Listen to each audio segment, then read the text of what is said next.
चुनाव वो सिर्फ हेडलाइंस नहीं होते। असली कहानी तो जमीन पर होती है।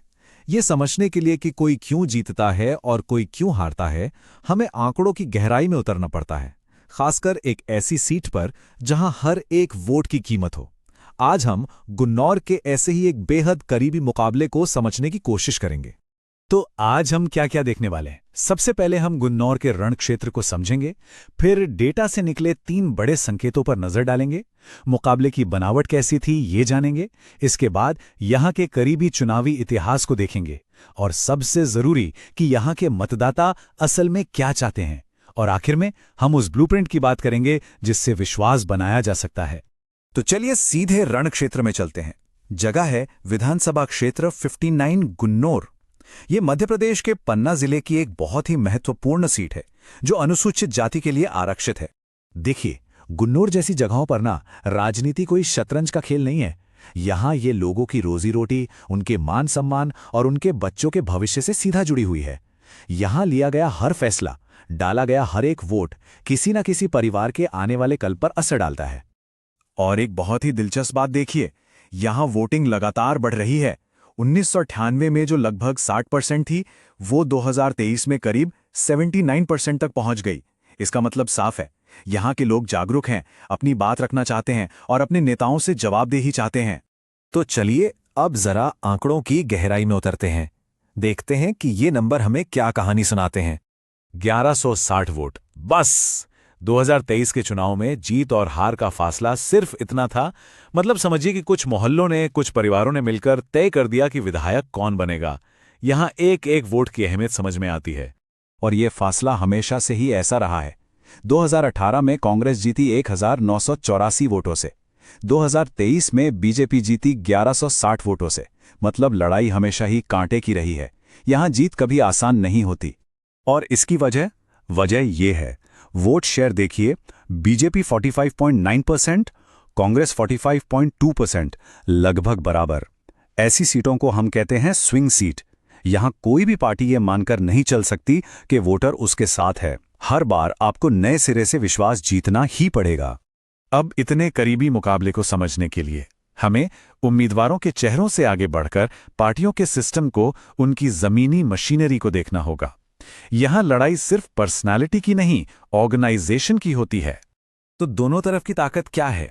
देखिए, बीजेपी की ताकत है उसका अनुशासित संगठन जो बूथ लेवल तक काम करता है।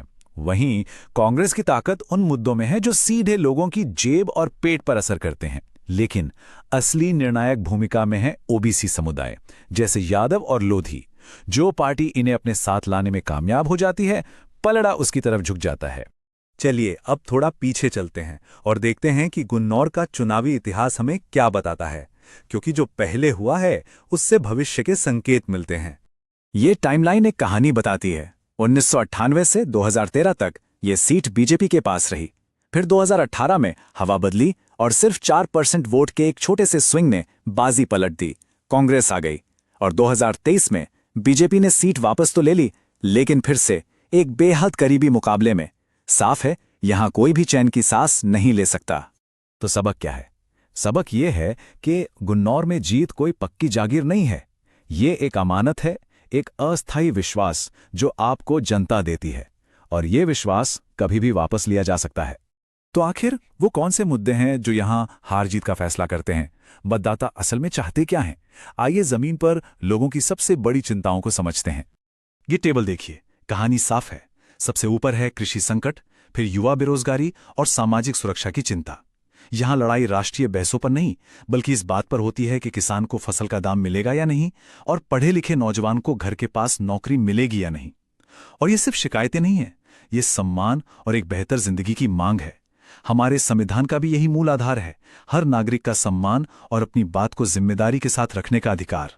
और यही डेटा, ये सिर्फ समस्या नहीं बताता, ये समाधान का रास्ता भी दिखाता है। ये एक तरह का ब्लूप्रिंट है विश्वास जीतने का। अगर कोई पार्टी इन मुद्दों को सही से समझ ले तो वो यहां कामयाब हो सकती है।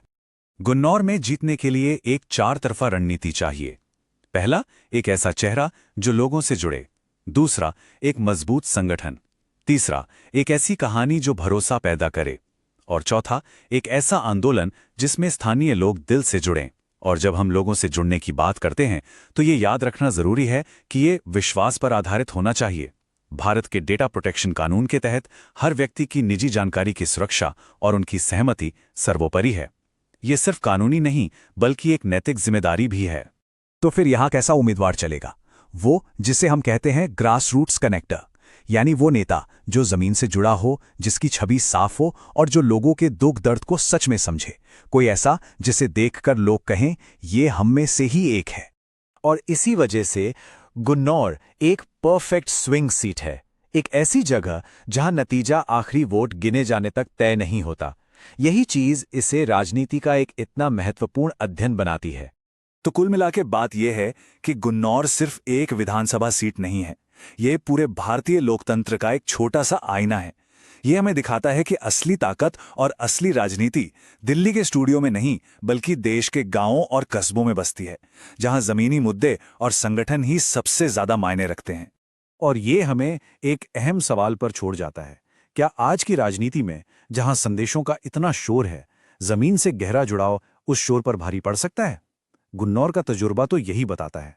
अगर आप एक जन केंद्रित नेता बनना चाहते हैं और अपने निर्वाचन क्षेत्र को आगे बढ़ाना चाहते हैं तो blueprintstrategies.ai से mgr@blueprintstrategies.ai पर संपर्क करें या 080-420-41602 पर कॉल करें। राजनीति से परे एक उद्देश्य।